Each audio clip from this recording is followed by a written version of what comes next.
For Dark Matter News, I'm Leo Ashcraft. A feisty debate tonight. Donald Trump was the only one of 10 Republican presidential candidates debating tonight in Cleveland who won't pledge to support the eventual GOP nominee. Trump says he intends to win. Trump also said he had no time for political correctness when asked if he was concerned that some of his remarks in the past might be offensive to women. He also joked that the remarks were directed at actor Rosie O'Donnell.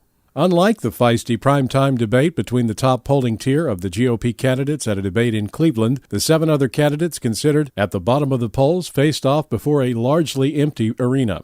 The forum was less hostile. Most of the criticism was directed at the Democrats.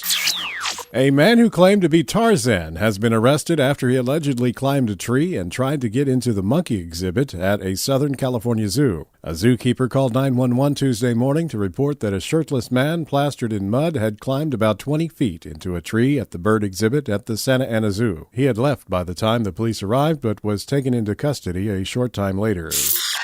On a previous Dark Matter News report, we'd reported about a Jeep that hackers were able to take over. Now Tesla Motors appears to be a victim of such attacks as well. On Thursday, it has sent a software patch to address security flaws in the Tesla Model S sedan that could allow hackers to take control of the vehicle. Cybersecurity researchers said they had taken control of a Model S and turned it off at a low speed, one of 6 significant flaws they found that could allow hackers to take control of the vehicle.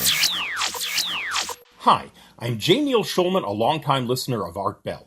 I've also written a dozen books, a Twilight Zone episode, and made 2 movies. My first novel, Alongside Night, came out in 1979 with a book endorsement from Nobel Prize-winning economist Milton Friedman, who praised it for its disturbing resemblance to past history and future possibilities. Many others, including Glenn Beck, Ron Paul, and Alex Jones, have celebrated my novel for its futuristic vision of America collapsing from too much government. Now I've put my novel on the screen as a futuristic action movie. It stars Kevin Sorbo, TV's Hercules and star of God's Not Dead. To see a vision where freedom's not dead, buy the 3-disc Blu-ray DVD combo pack of my movie Alongside Night. It's $16.95 including shipping and handling. You can buy it online right now at area51movies.com or after 9:30 a.m. Eastern, phone 800-527-2375. Again, buy online now at area51movies.com or after 9:30 a.m. Eastern at 800-527-2375. Thank you.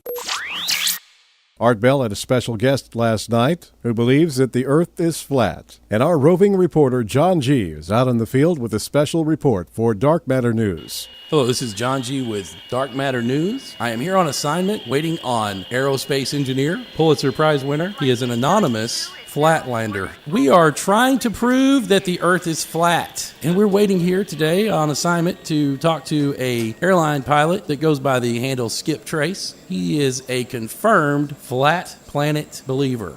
He is anti-earthball, and he has set his sights on setting sail against this giant flat landscape he calls Flirth, equipping Skip's plane with new flat lens cameras that were developed especially by Mr. Anonymous Bob, the leader of the anti-earthballers. Anonymous Bob stated that we are subject to one of the world's greatest and most advanced conspiracy theories ever, that we've all been duped into believing that the earth, not round, but it is flat indeed. We would like to issue a challenge to Mr. Anonymous Bob. We'd like for you to prove that the earth is flat. Anonymous Bob, the gentleman that says that the earth is flat, has been tracked down and was found to be working for U.S. Globe. He felt that it was the best place to start making a difference from the inside. Anonymous John about earthball. He said it doesn't take anything to believe that the earth is round. It might take just a little bit more than facts, maybe even some faith, to believe that it's flat. Anonymous Bob says that we have been duped to believe that we are living on a planet that is not round. That's not what he said, but that's what he meant. He was about as confusing as the last 10 seconds of this first cast here. But I do know one thing, I'm hungry. And when I get hungry,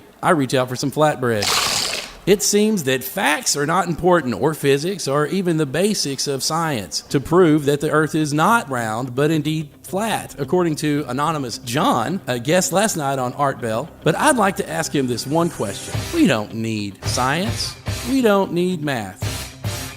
Just give us some hard proof. Find someone who will fly a plane, who will gas that plane and fly it all the way across this flat earth with a flat camera. Something that will take flat panoramic pictures. Just give us some proof. That's all we ask. Thanks, John G., for that report. Such that it was. I'm Leo Ashcraft, and this is Dark Matter News.